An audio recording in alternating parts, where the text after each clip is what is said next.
This is a short video about my experience with a particular flower essence in the last month. I'm hoping it can be of benefit for those of you who either were working with the cacao flower essence or who are just working with any type of flower essence in general, as a sort of living experience of reflection and awareness of how the flower essences work in our lives. And so I'm just going to share like a personal account of working with one particular flower in the last month and all of the different aspects that I saw change in my life and the different behaviors that I saw change in my life. And I remember when I would do one-on-one consultations, that one of the most important parts of meeting people each month was really just to chat about what they had observed in their lives within that last month, because so rarely do we actually stop and really reflect on what has been happening, shifting, changing, right? We just think, oh, it's life. But when we actually sit down and list out all the different ways that in the last month or since we've been working with a particular flower essence, the ways in which our life has shifted and changed, then it becomes almost even more interesting and inspiring and empowering when we really see how something so subtle as a flower can have such a powerful impact in our lives. My mom bought these peonies. Aren't they gorgeous? So I just thought I would hang out here in a peony forest. So when I went to sit down and write, I write notes in my phone of the things that I notice over time. And I would say it typically, with some flowers, I recognize shifts start to occur within one day, and others require a couple of weeks for me to really see the full depth of what's happening. I'm going to talk about cacao flower essence, and just to say that it is one powerful flower. I thought for some reason it would be like this, really soft and gentle flower and just be sort of like a nice little ride. And it was, but it was really powerful, and not in a way that like gave me some really severe healing crisis and put me on my back. Just that when I actually look at the list of all of the things that happened this month, it's pretty shocking. Okay, let me just give you the quick list. Because cacao is all about recognizing what your basic needs are, and how caring for your own human body and your body as a temple can support you in your greatest expression, your ability to allow transformation to occur and allow your wisdom to arise. That's cacao flower. So what I noticed is I started a practice of running 2 miles every day. This is something that I used to do in my 20s. And I guess I had also just realized that I'd been doing a lot of comfort eating, and in the last maybe couple years. And so I was telling people I had enough jelly rolls to start a bakery, and I'd had enough. But it was really during that cacao time where I committed every day to running 2 miles, no matter what, and started what I call body awareness runs and contemplation runs, sort of similar, and I'll shoot more videos about that. But where I really, in every moment while I was moving, running, exercising, was aware of what my body needed in that moment, whether it was to slow down or speed up, really letting my body lead me and trusting the wisdom of my own body to show me what it needs, rather than like, hurry up, or being like more critical, like go harder. Sometimes you need to just stop and take a break so that you can go harder later.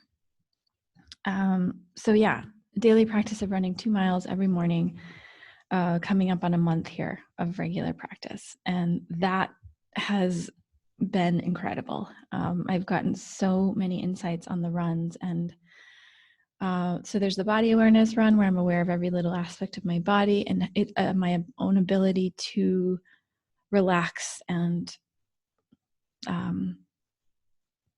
allow nourishment for the different parts of my body. And then there's the contemplation run, which is, say, starting out with a question and then letting your mind quiet and allowing in signs from nature or people who happen to drive by or something that floods into your mind.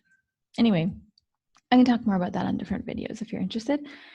But I did take a serious look at comfort eating and like, why was I doing it? Like, you know, say I'm eating something at like 11 or midnight. Not really hungry, right? Not like starving. It's just more like that sweetness. And so I took a really deep look at what were the roots of that and where was that coming from? So I could uproot those patterns and give myself more time to digest at night and have an empty belly.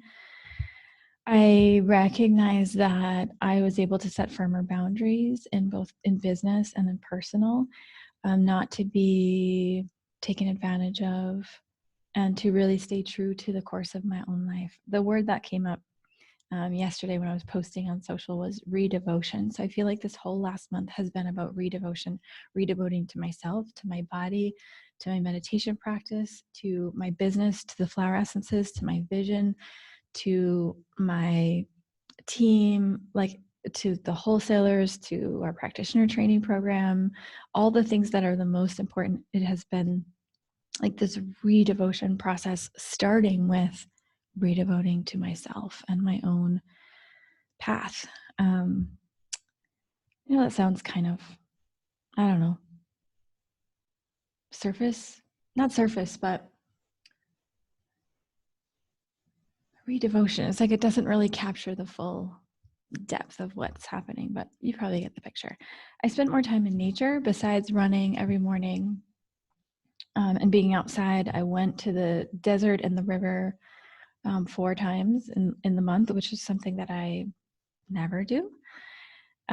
We revamped our entire Flower Evolution program system, which was great. The way that my relationship with eating has changed.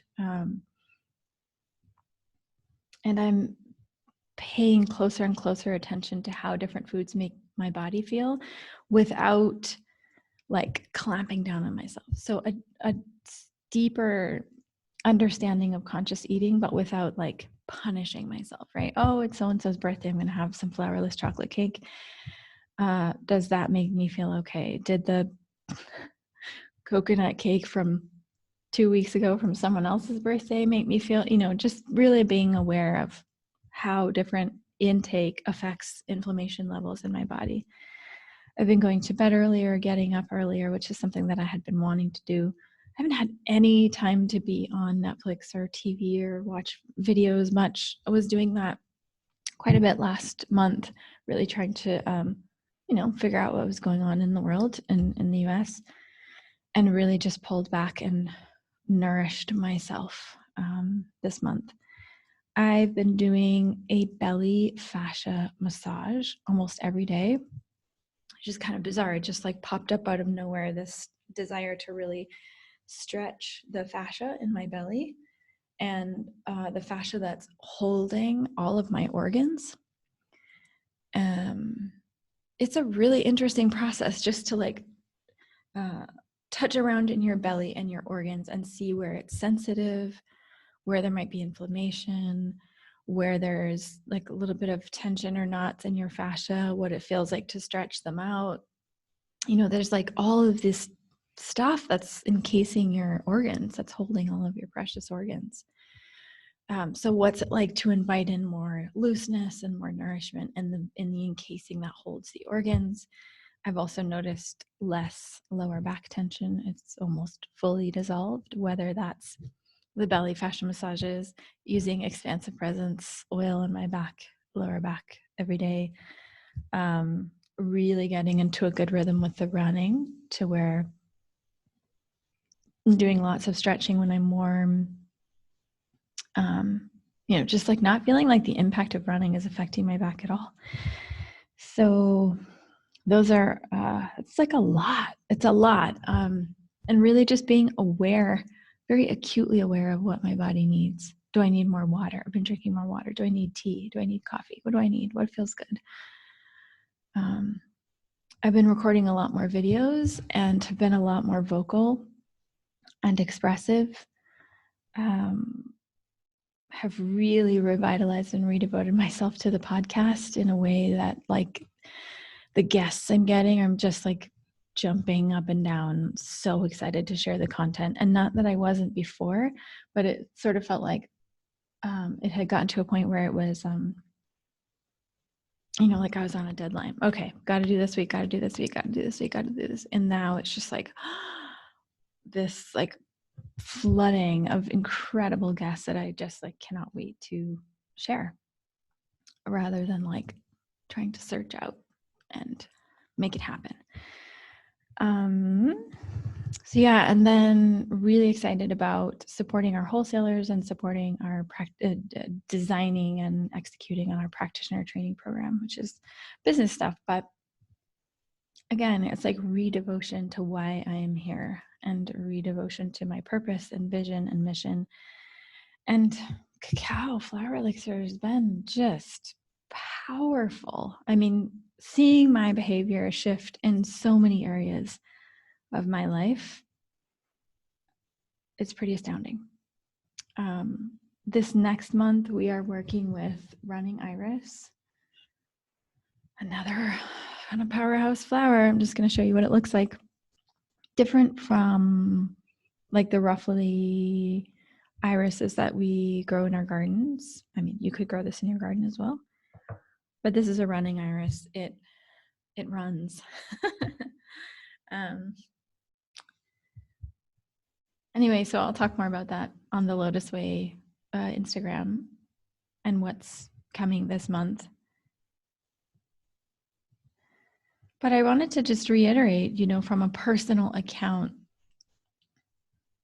the incredible impact that one flower can make on our lives.